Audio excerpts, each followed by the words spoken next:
Hoy vamos a meternos con un tema que casi siempre se aborda, bueno, desde la química, desde la ley. O la salud pública, claro. Exacto.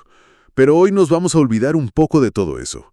Tenemos en nuestras manos un fragmento, que la verdad es fascinante, de una obra que se llama Se pegó el texto, de Hernando Bernal. Ujú. Y propone una forma de ver las drogas que es completamente distinta. Sí, le da una vuelta total. La idea es clasificar las drogas no por lo que tienen adentro sus componentes, sino por su función social. Por lo que hacen en un grupo, justo. El texto las divide en dos equipos, digamos, muy claros. Las que vinculan y las que separan.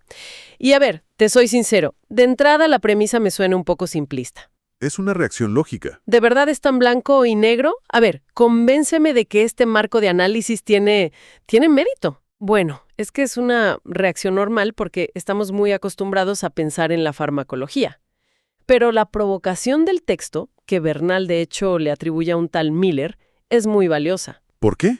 Porque nos obliga a cambiar el foco. Nos dice, a ver, por un momento, dejen de mirar el cerebro del individuo y miren sus relaciones. Ah, el entorno. El entorno. El pilar de todo, según este enfoque, son los lazos sociales. El trabajo, la pareja, los amigos. De hecho, fíjate que el texto arranca con una observación muy potente. ¿Cuál? Dice que cuando alguien no logra conectar, cuando está aislado, socialmente se le suele ver como alguien con un problema, Claro, se sospecha de algo. incluso de un trastorno mental. Y eso te da una idea del peso enorme que se le da a la conexión social. Ok, me gusta ese punto de partida. Le da una gravedad al aislamiento que a veces pasamos por alto. Entonces, si esa es la base, empecemos. El primer equipo, las drogas que supuestamente vinculan. ¿De qué estamos hablando? El primer ejemplo que pone sobre la mesa, y es el más claro, es la marihuana. Claro, el argumento es que, por su naturaleza, no suele ser una droga de aislamiento. No es la imagen clásica del consumidor encerrado a solas, sino, pues todo lo contrario. Sí, me imagino el círculo de amigos, la guitarra. Es un cliché, pero, bueno, tiene una base social, ¿no? Exacto. Y el texto se apoya mucho en eso. Incluso se remonta a los años 70 para argumentar que una generación entera forjó amistades y hasta encontró pareja en esos círculos. O sea, que fue un catalizador social. Justo. Y para que no suene a algo macinal de un grupito, menciona la anécdota de Bill Clinton admitiendo haber probado el hachís.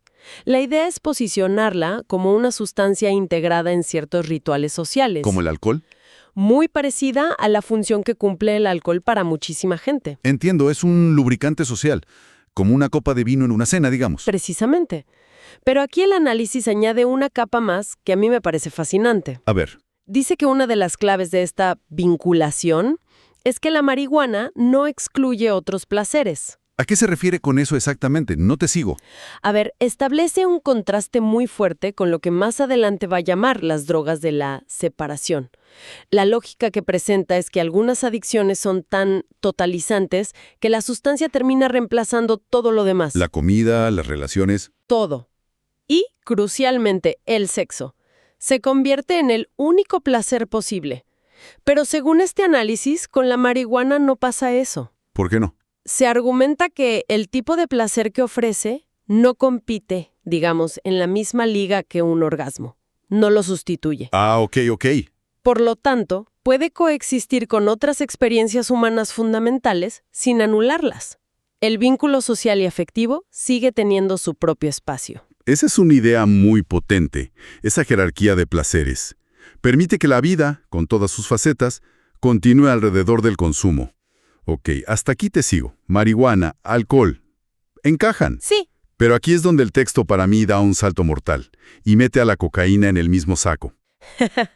sí, ese es el punto que suele generar más debate. Es que espera, ahí tengo que parar un momento. Cocaína como droga que vincula. Mi primera reacción, y creo que la de mucha gente, es que es todo lo contrario. Claro, uno piensa en otras cosas. Uno piensa en paranoia, en egocentrismo, en el tipo que se encierra en el baño.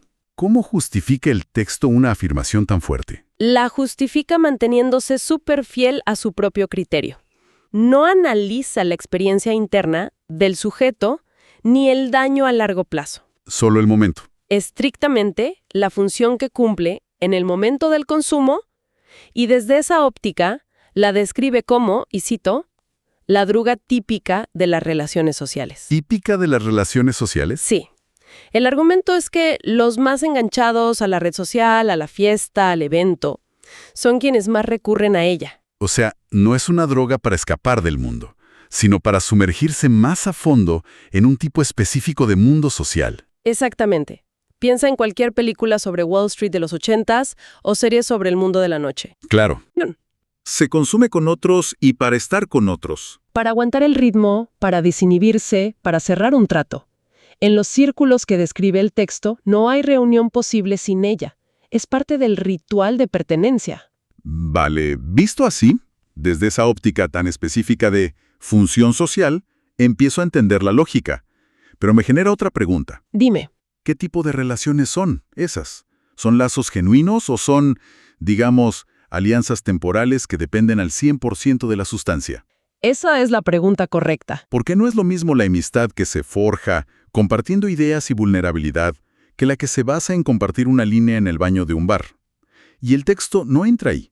No entra a calificar la calidad o la profundidad de esos vínculos. Simplemente los observa y dice, aquí hay un vínculo, hay una interacción. Una interacción social mediada por esta sustancia. Es un marco de análisis descriptivo, no prescriptivo.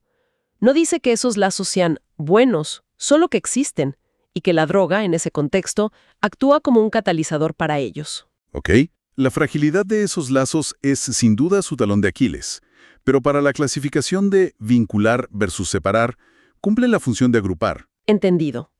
No juzga la calidad del lazo, solo su existencia.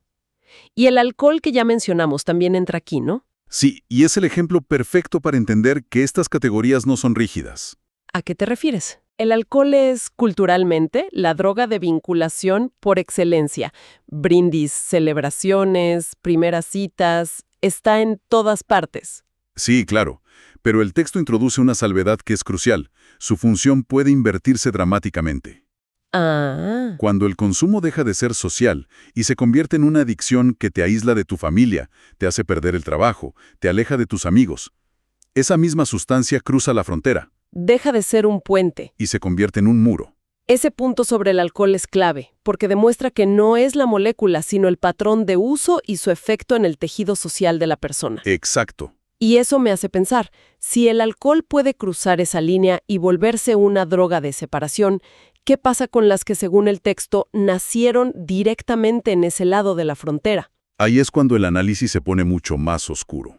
Me imagino. Porque plantea que hay una sustancia que no necesita de un patrón de abuso extremo para aislar.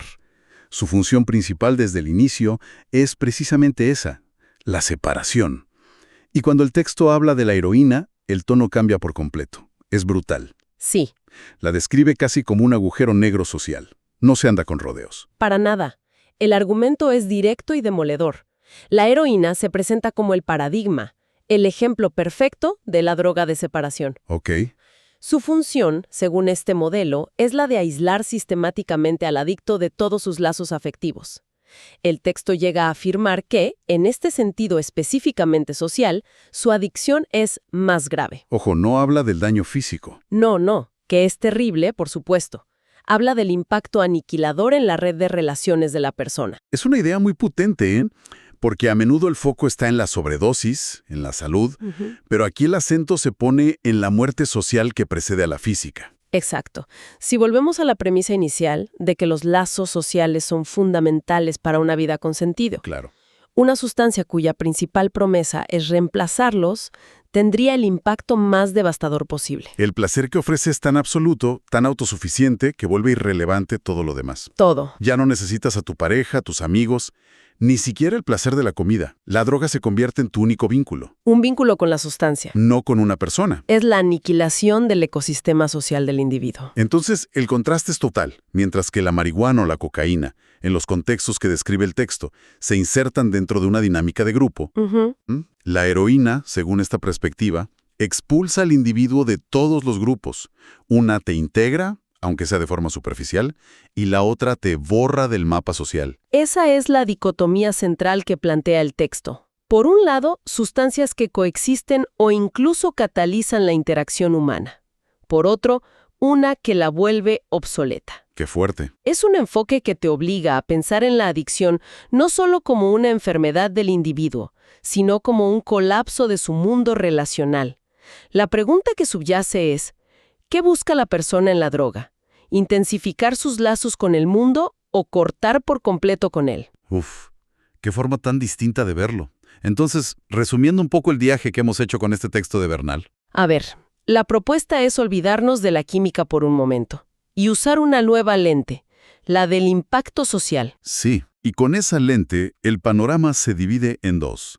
Por un lado, las sustancias que se integran en rituales de grupo, que vinculan, como la marihuana, la cocaína en ciertos ambientes o el alcohol en su uso más común. Y por el otro, las que dinamitan esos puentes, las que separan, con la heroína como el ejemplo más extremo de una sustancia que ofrece un placer tan total Tan absoluto. que anula la necesidad de cualquier otro vínculo humano, llevando al aislamiento completo. Y queda claro que el valor de este análisis no es decir, esta droga es mejor que otra. Eso sería absurdo. Por supuesto que no. El valor es que nos da una herramienta de diagnóstico diferente. Nos invita a mover la cámara, a dejar el primer plano del individuo y su neuroquímica. Y abrir el plano. Abrir el plano y ver a esa persona en su entorno, en su red de afectos. Nos obliga a preguntarnos no solo qué le hace la droga al cuerpo de alguien, sino qué le hace a sus relaciones. ¿Y esa segunda pregunta? A menudo, la respuesta a esa segunda pregunta es mucho más reveladora sobre la gravedad de la situación. Totalmente.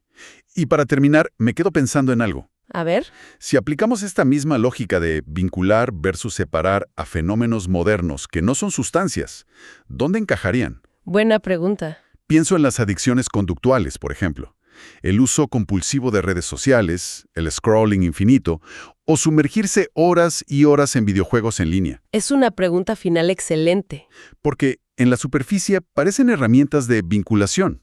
Tienen chats, gremios, amigos, seguidores. Todo el lenguaje de la conexión. Exacto. Todo el lenguaje está ahí. Pero, ¿están realmente diseñadas para fomentar una conexión humana genuina, profunda, vulnerable? ¿O son más bien un mecanismo sofisticado que crea una forma de aislamiento que se disfraza hábilmente de conexión? Te dan la sensación de estar acompañado mientras estás físicamente solo.